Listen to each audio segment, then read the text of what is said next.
Thank you so much. So, can y'all hear me all the way back? Yeah. Julie, I'm okay? That's my wife, Julie. Give her a round of applause. Thank you so much. So, I spent quite a bit of time in Harrisburg. And in Harrisburg, a lot of that time is around conflict, disagreement, frustration, anxiety. But since I've been in the state senate particularly, this is 10 years for me now, I've often thought about what do we owe to each other? What do we owe to each other as sharing a meal?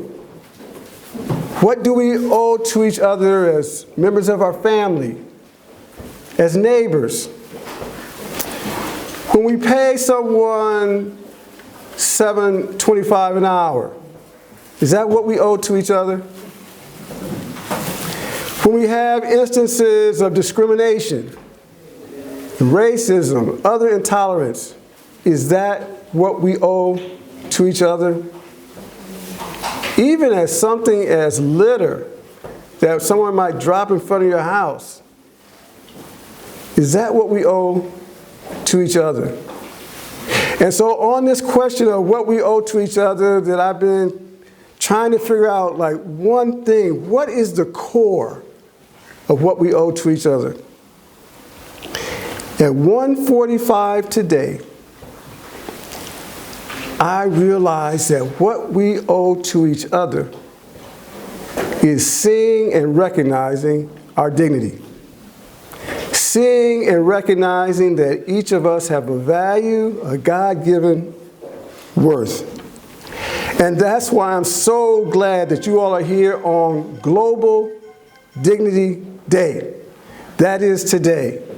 It is celebrated in about 80 countries across the world, in cities across the United States. I believe I know for my office this is the first time, and I believe for Philadelphia, this may be the first celebration of Global Dignity Day. And you are here. So we already had a special thanks to Tyrone Manning. He is the one who put this all together. I see him standing in the back. Please give him a round of applause. You met Jude Hussein, part of my team who put this together, as well as Wallace Weaver, who is here. Marcy Garfield was here but left. And Iris Rodriguez probably called many of you to remind you and encourage you to come out. Please give them a round of applause as well. So Global Dignity Day was started about 2006 by individuals such as esteemed Bishop Desmond Tutu. Shortly thereafter, Muhammad Ali joined and signed on to the principles.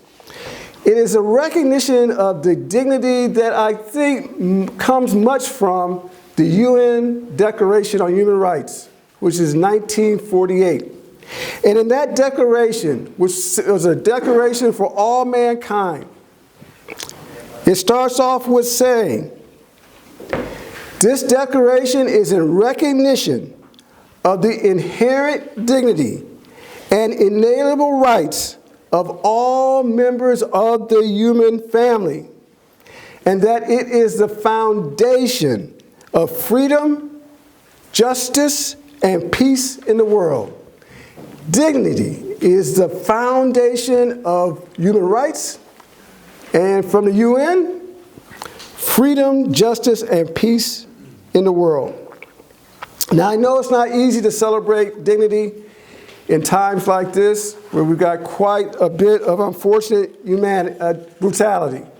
And that brutality is here and abroad. But for each of you who are here, you are all reasons for hope, all involved in efforts to uplift the dignity of our neighbors, of our community, and I would say, therefore, the world. We are worth a celebration of dignity, and we are worth fighting for that dignity. So I want you to know that this is a first for us, and we're all involved in either a pilot program or experiment, depending on your background. And I want to share a few stories, experiences that I have had or members of my team has had, so you can begin to think about what dignity means to you and in your work, because we do have, as Jude mentioned, a few exercises so that we can have some conversations about dignity and using today as a way to be part of the global dignity movement, using today to build dignity in our own lives, and using today to have stronger dignity in your organizations. The first experience I'd like to share with you is this. A weeping and distraught college student called a member of my Senate team, Jude, a few weeks ago. She was a tall, mixed-race college student whom we had met last year on a 3,000-mile visit to state universities across the Commonwealth. We met with over 100 students and some administrators as they shared their stories about racial harassment on campuses. Now, this student, whose name I'm not going to share, had just left soccer practice. And during that practice, she shared that the coach for the team continuously called her Shaq. The mixed-race young woman. So when she repeatedly asked the coach to stop, the coach said, "I almost confused you with the other girl." Our student responded, "I look nothing like her." And then the coach said, "All black people look alike." Now, during this same practice, 3 of her teammates said to her while she was on the sidelines and they were hitting the ball with soccer, they said to her, "Go ahead and cheer on the team like it is a box of fried chicken." And this was going on for about 3 weeks during soccer practice. Now, she was sad, she was traumatized. She went home for a while. She did come back to school. She and the whole team had been violated. Their dignity had been violated. But I have some good news. She contacted my office, talked to Jude, and we had a conversation with her. And in that conversation, we shared what happened to you was wrong. Your dignity was violated.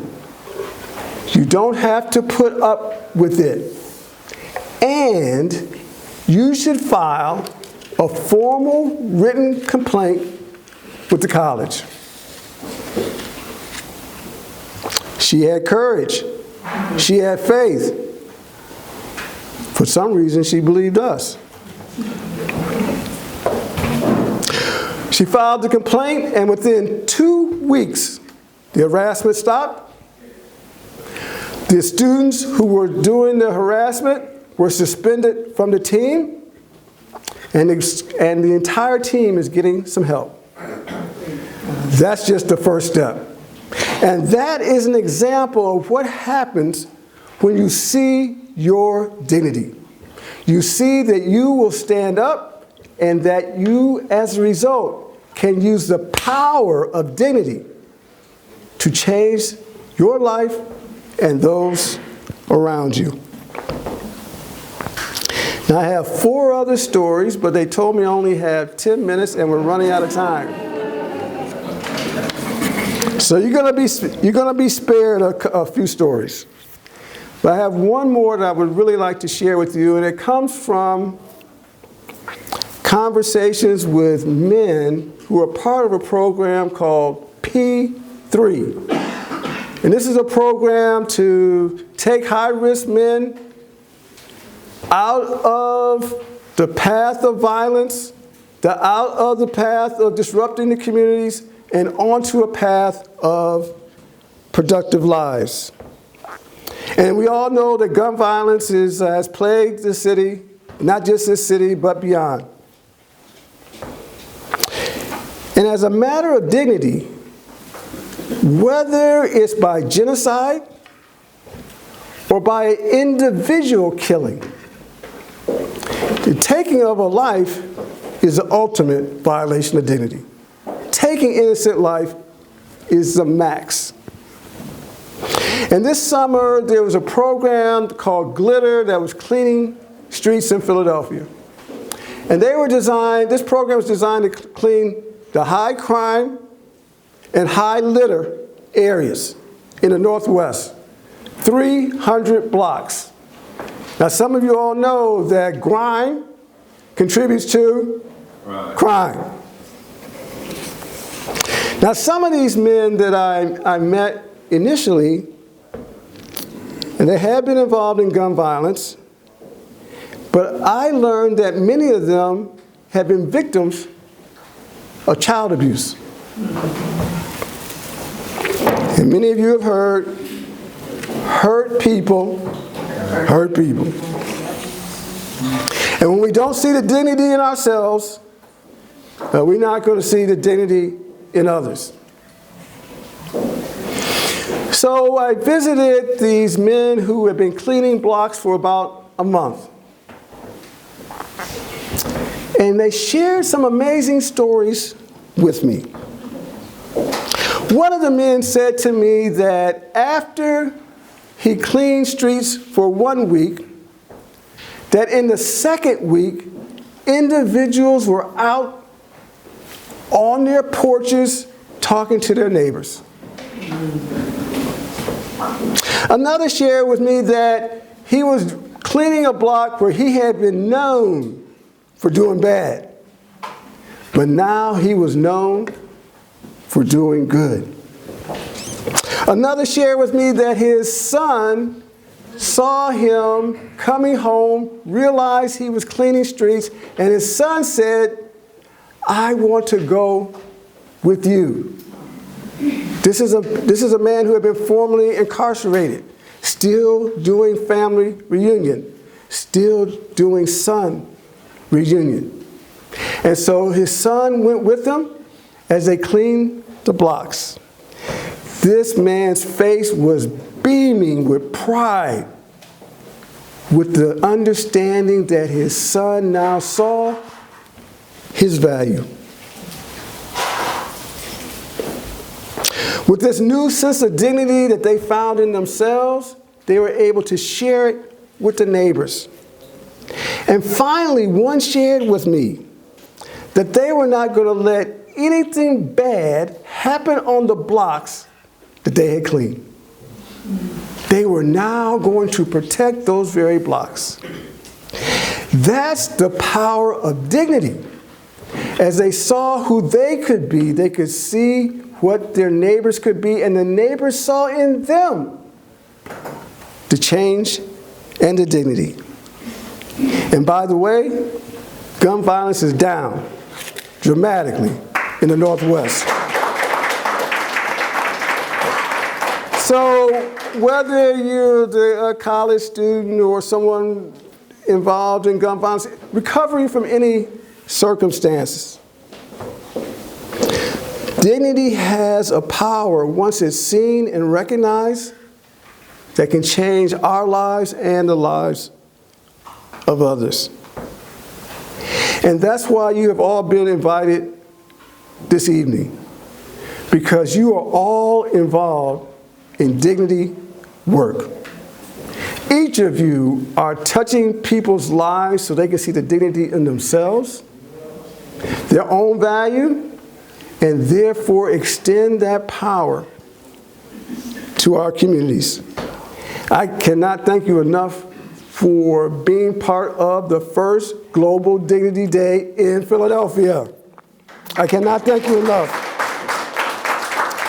And it will only only be through our mutual effort, through your continued work, and I hope from a new sense of what dignity means and can mean, that we can continue to use the power of dignity. One final word before I turn it back to Jude, who's going to manage the exercises. I was talking to a pastor in the Capitol, and I introduced to her, I said to her, I want you to think about doing some dignity work. And she said, okay, now what's that? So I gave a simple example, and I hope it's helpful. You may know or have heard of people who have been beaten down in incarceration, in prison. And when they get out, they have freedom. That is, they have the freedom, they're out. But many of these same individuals don't have dignity. Their sense of who they are isn't matched with the new freedom that they have.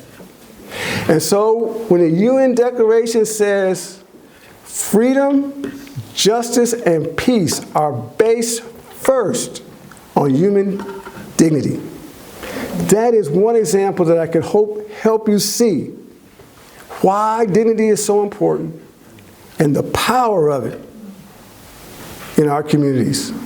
Thank you so much.